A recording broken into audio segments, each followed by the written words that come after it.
والصلاة والسلام على سيد الرسل وخاتم الأنبياء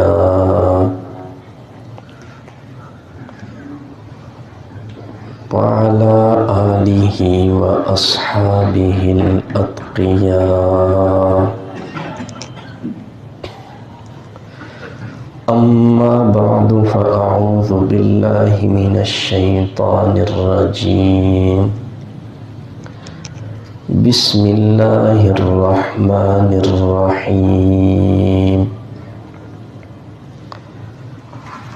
يا أيها الذين آمنوا اتقوا الله وكونوا مع الصادقين. صدق الله العظيم. سبحان ربك رب العزة عما يصفون وسلام على المرسلين والحمد لله رب العالمين. اللهم صل على سيدنا ومولانا محمد وعلى آل سيدنا ومولانا محمد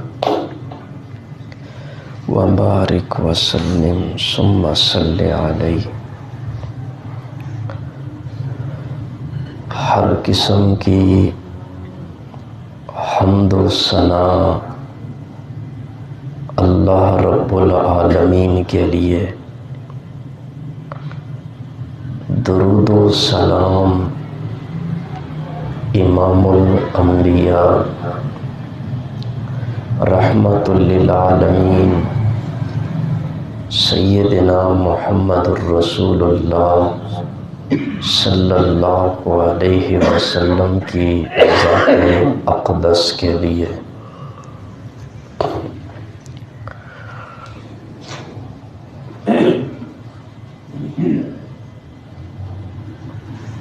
آج کی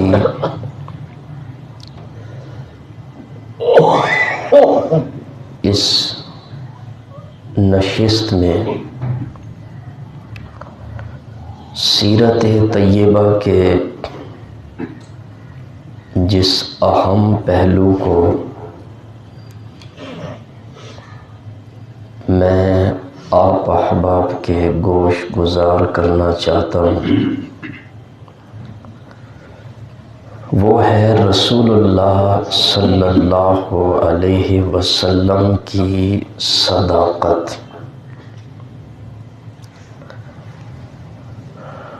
کوئی معاشرہ جس قدر مرضی بگڑا ہوا ہو، لیکن اس بگڑے ہوئے معاشرے میں سچے اور کھرے آدمی کو عزت کی نگاہ سے دیکھا جاتا ہے.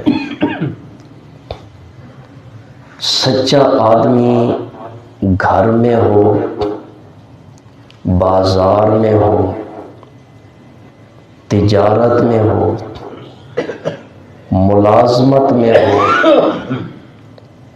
غرض ہے کہ زندگی کے ہر شعبے میں اسے پسند کیا جاتا ہے، لوگ اس سے محبت کرتے ہیں. اور جھوٹا آدمی ہر جگہ ہر مجلس میں برا اور ناپسند کیا جاتا ہے. اسی لیے اللہ تعالیٰ نے جتنے بھی انبیاء بھیجے ان سب میں بنیادی وصف سچا اور کھرا ہونا تھا، کیونکہ جب وہ اپنی گفتار میں سچے ہوں گے تو تب ہی لوگ ان پر ایمان لائیں گے، ورنہ ان کو کوئی قابل اعتماد اور قابل اعتبار نہیں سمجھے گا. اور حضور اکرم صلی اللہ علیہ وسلم وہ عظیم انسان تھے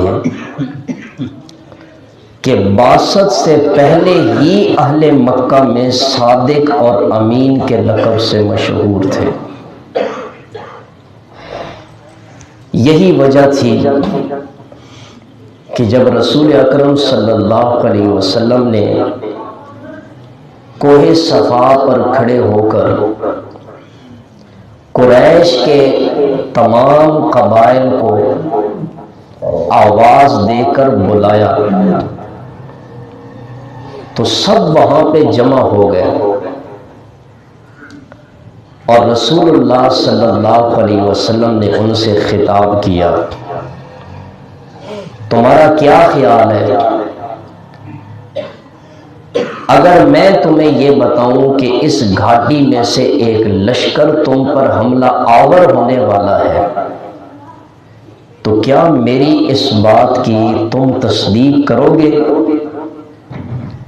جتنے حاضرین تھے سب نے جواب دیا، جی ہاں، ہم نے آپ کو ہمیشہ سچا ہی پایا ہے، اس لیے اس موقع پر بھی آپ کی ہم تصدیق کریں گے۔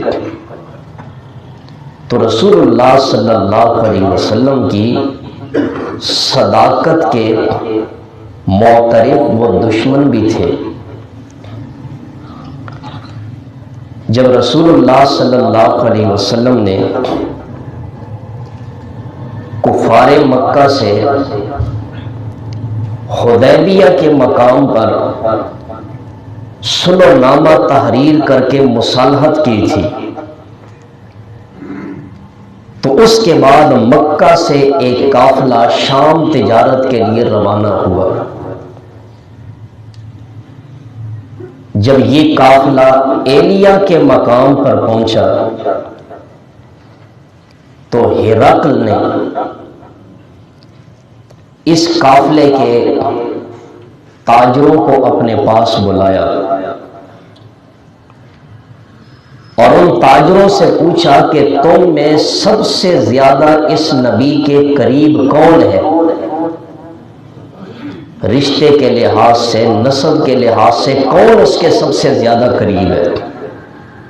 تو ابو سفیان جو ابھی تک مسلمان نہیں ہوا تھا اور رسول اللہ صلی اللہ علیہ وسلم سے ہر جنگ میں دشمنی میں پیش ہوا کرتا تھا، آگے بڑھا، کہنے لگا میں نسب میں اس کے سب سے زیادہ قریب ہوں۔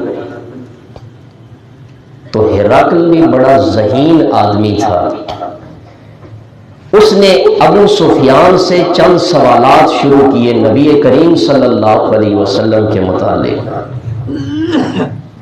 یہ تو بڑا طویل واقعہ ہے سیرت کی کتابوں میں۔ ان میں سے ایک سوال یہ بھی کیا تھا ہرقل نے، اچھا یہ بتاؤ وہ شخص جس نے نبوت کا دعویٰ کیا ہے، اس نے کبھی دعوی نبوت سے پہلے تمہارے سامنے جھوٹ بولا ہے؟ آپ اس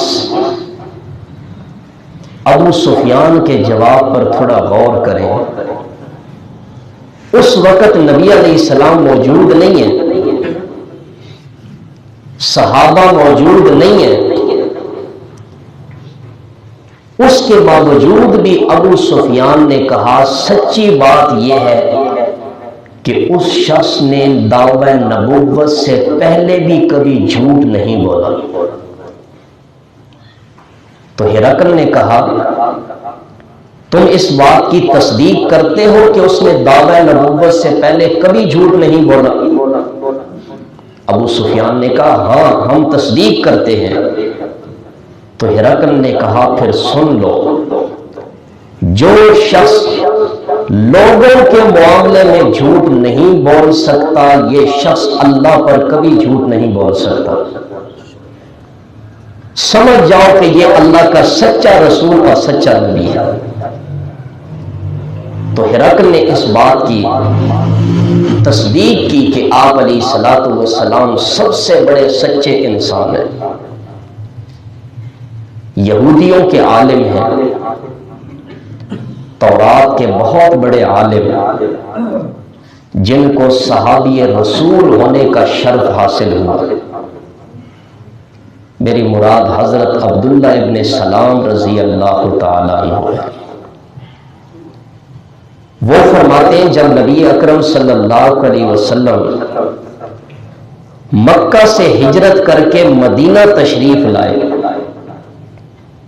تو کثیر تعداد میں لوگ آپ علیہ السلام کی طرف امڑ آئے۔ میں بھی ان کے ساتھ اس غرض سے آ گیا کہ آپ صلی اللہ علیہ وسلم کو میں بھی دیکھ لوں۔ اس وقت میں نے بڑے واضح انداز میں اللہ کے رسول کے چہرے انور کو دیکھا، اور دیکھتے ہی میرے دل نے گواہی دی کہ یہ چہرہ کسی جھوٹے شخص کا چہرہ کبھی نہیں ہو سکتا۔ تو معلوم ہوا کہ یہود میں جو انصاف پسند افراد تھے وہ بھی رسول اللہ صلی اللہ علیہ وسلم کی سچائی کے معترف تھے کہ آپ علیہ السلام اللہ کے سچے رسول ہیں۔ اور یہ کیسے ہو سکتا ہے کہ جس شخصیت نے ہمیشہ سچ کا ساتھ دیا ہو، سچائی کی تعریف کی ہو، ہمیشہ اپنی امت کو سچائی کی تلقین کی ہو، اور وہ شخصیت خود سچ نہ بولے، یہ تو محال ہے۔ اپنے تو اپنی جگہ پہ رہ گئے، رسول اللہ صلی اللہ علیہ وسلم کے دشمن، آپ کے جانی دشمن، وہ بھی حضور صلی اللہ علیہ وسلم کی سچائی کے معترف تھے۔ صحیح بخاری کی روایت ہے، حضرت سعد بن معاذ رضی اللہ تعالی عنہ یہ عمرہ کی غرض سے مکہ آئے، امیہ بن خلف کے پاس ٹھہرے، اور یہ امیہ بن خلف ان کے پرانے دوست تھے۔ یہ بھی جب شام تجارت کے لیے جاتے تھے تو مدینہ میں حضرت سعد کے پاس ٹھہرا کرتے تھے۔ نصف دن ہوا، حضرت سعد امیہ کے ساتھ نکلے اور جا کر بیت اللہ کا طواف شروع کر دیا۔ طواف کرتے کرتے ابو جہل پہنچا، اس نے حضرت سعد کو دیکھا تو کہنے لگا یہ کون شخص ہے جو بیت اللہ کا طواف کر رہا ہے؟ حضرت سعد نے خود جواب دیا، انا سعد، میں سعد ہوں۔ ابو جہل تو غصے سے بھڑک اٹھا اور اس نے کہا سعد، تم بیت اللہ کا طواف اتنے امن اور سکون سے کر رہے ہو، حالانکہ تم ہی لوگوں نے تو اللہ کے نبی کو اور اس کے ساتھیوں کو جگہ دی ہے۔ تو حضرت سعد نے کہا اس میں کوئی شک ہے؟ ہم نے جگہ دی ہے۔ اتنے میں امیہ بن خلف بول اٹھا، کہنے لگا سعد، اس آدمی کے سامنے اونچی آواز سے بات نہ کرو، یہ اس وادی کے سردار ہیں۔ امیہ بن خلف حضرت سعد کو چپ کروانا چاہتے تھے۔ حضرت سعد امیہ بن خلف پہ غصے ہوئے اور کہنے لگے امیہ بن خلف پیچھے ہٹ جاؤ، تمہارے بارے میں اللہ کے رسول نے یہ فرمایا ہے کہ وہ تمہیں قتل کریں گے۔ امیہ بن خلف نے یہ بات سنی تو اس کے پاؤں تلے سے زمین نکل گئی۔ اس نے کہا اللہ کے نبی جب بات کرتے ہیں تو آپ کی زبان سے کبھی جھوٹ نہیں نکل سکتا۔ کتنا بڑا کفر کا سرغنہ ہے امیہ بن خلف، بڑا پریشان تھا۔ اس نے کہا اللہ کے نبی نے کیا فرمایا کہ وہ مجھے قتل کریں گے؟ حضرت سعد نے کہا ہاں یہی کہا ہے کہ وہ تجھے قتل کریں گے۔ پریشانی کے عالم میں اپنے گھر چلا گیا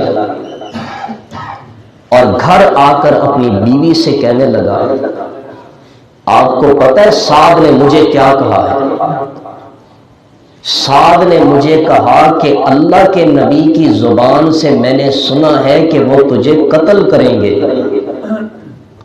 امیہ بن خلف کی بیوی جو کافرہ تھی وہ کہنے لگی، امیہ سن لو، اللہ کا نبی کبھی جھوٹ نہیں بولتا ہے، یہ سچ کہا ہے جو کچھ بھی انہوں نے کہا۔ تو آپ دیکھیں کہ کافر بھی نبی کریم صلی اللہ علیہ وسلم کی زبان مبارک سے سچ کے علاوہ کچھ نہیں سنتے تھے۔ یہ جو میں نے چند واقعات آپ کے سامنے رکھے ہیں، ایک لمحے کے لیے سوچئے، غور کیجئے، ان واقعات میں ڈوب کر فکر کیجئے کہ رسول اللہ صلی اللہ علیہ وسلم کی سچائی کی گواہی اپنوں نے بھی دی،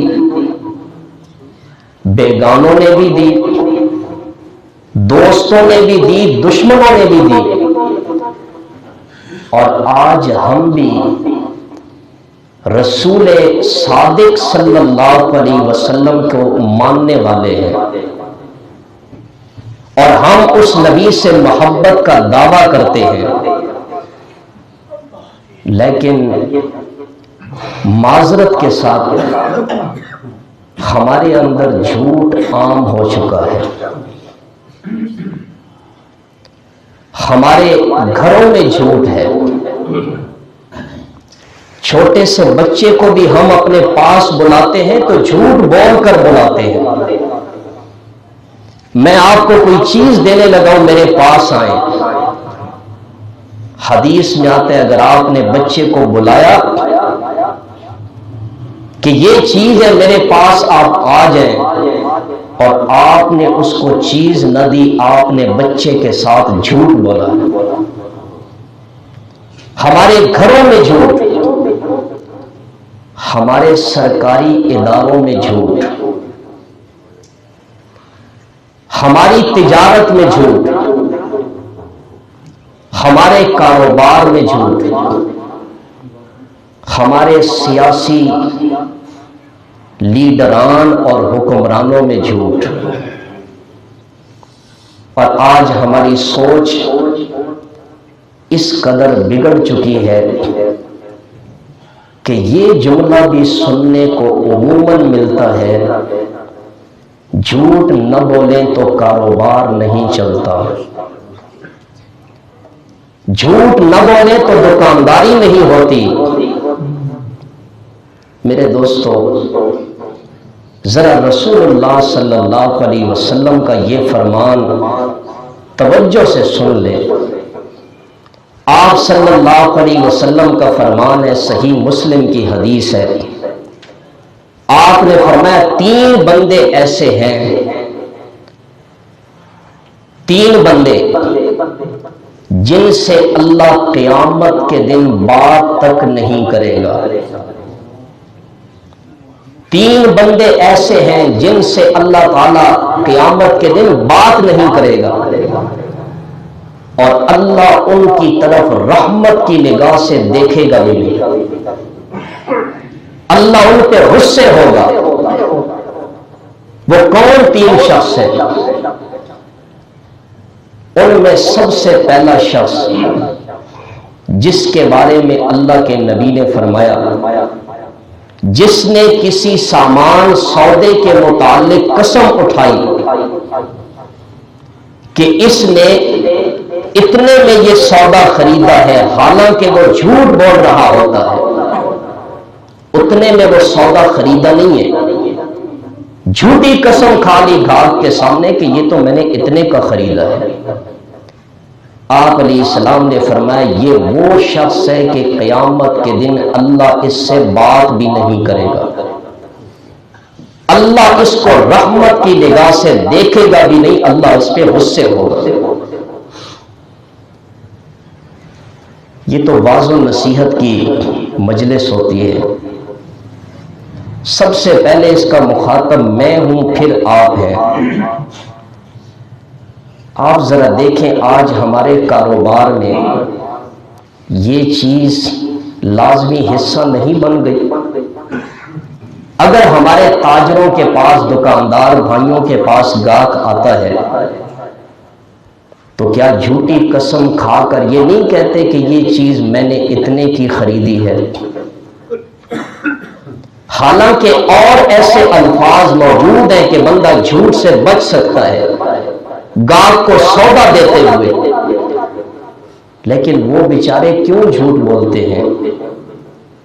وجہ بتاؤ۔ کاروبار سٹارٹ کرنے لگے ہیں لیکن یہ بھی پتہ نہیں ہے کہ کاروبار کا شرعی طریقہ کیا ہے۔ کاروبار شروع کرتے وقت کبھی علماء سے مشورہ بھی کیا ہے؟ یہ کاروبار شروع کرنے لگا ہوں، سب سے پہلے یہ بتائیں یہ جائز ہے کاروبار؟ نمبر 2، اس کاروبار کو چلانے کا شرعی طریقہ کیا ہے؟ صحابہ کے دور میں کوئی آدمی جو کاروبار سے واقف نہیں ہوتا تھا، کاروبار کرتا تو صحابہ اس کو درے مارنے لگ جاتے تھے کہ اس کے سود میں پڑنے کا شبہ ہے، دھوکے میں پڑنے کا شبہ ہے۔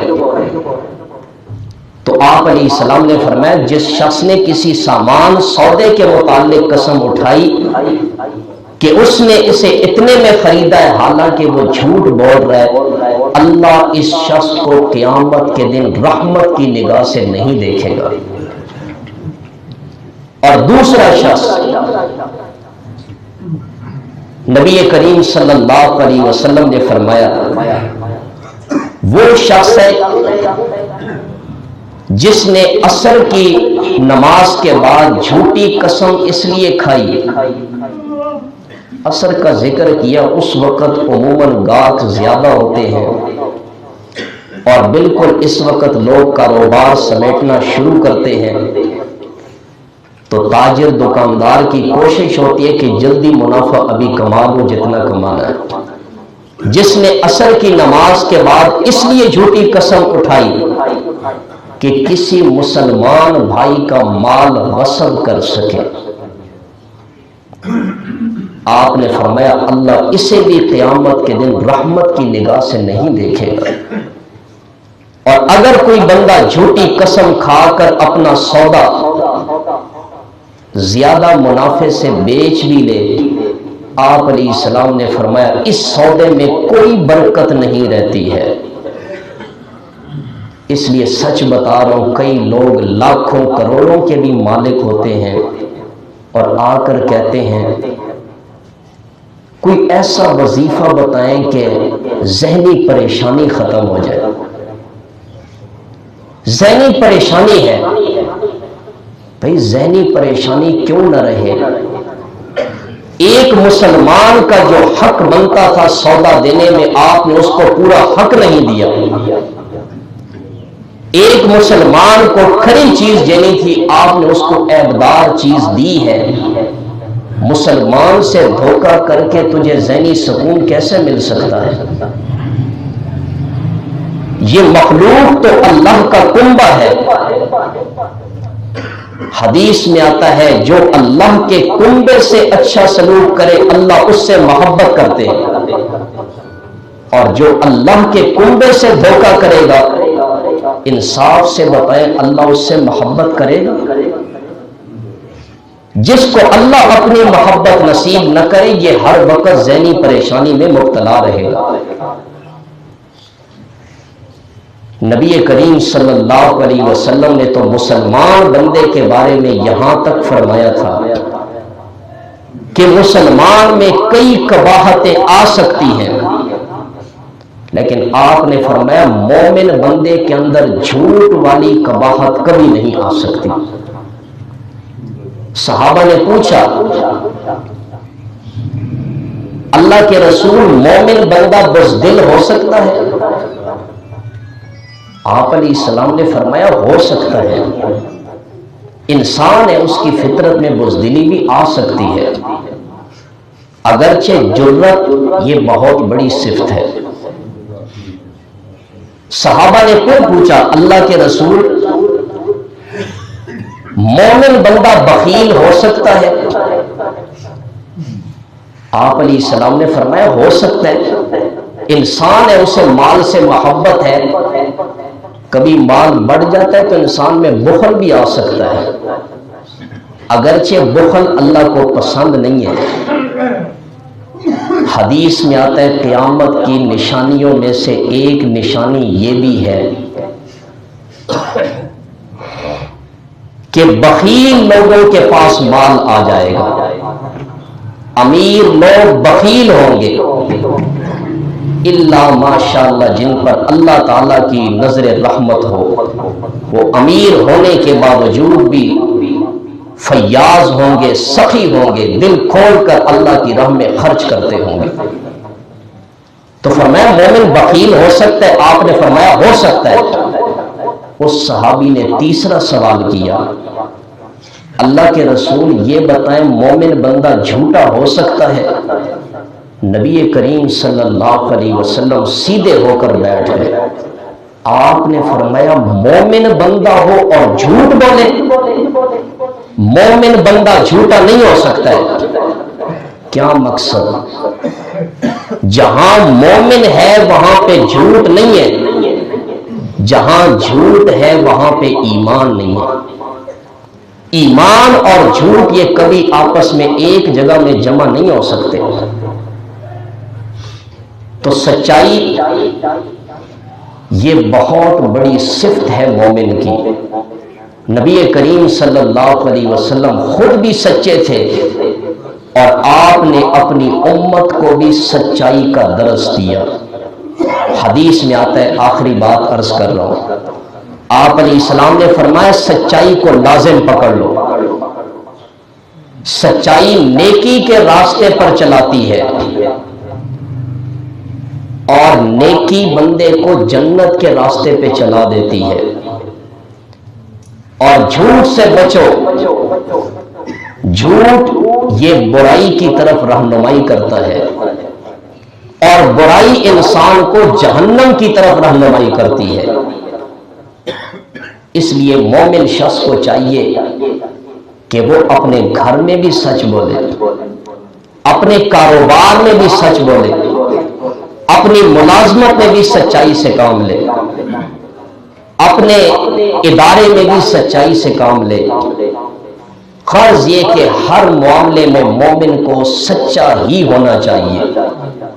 اللہ تعالیٰ سے دعا ہے کہ اللہ ہمیں سچا بننے کی اور سچائی کی صفت اختیار کرنے کی، سچے لوگوں کی صحبت نصیب فرمائے اور جھوٹ سے اور جھوٹے لوگوں کی صحبت سے اللہ ہمیں محفوظ رکھے۔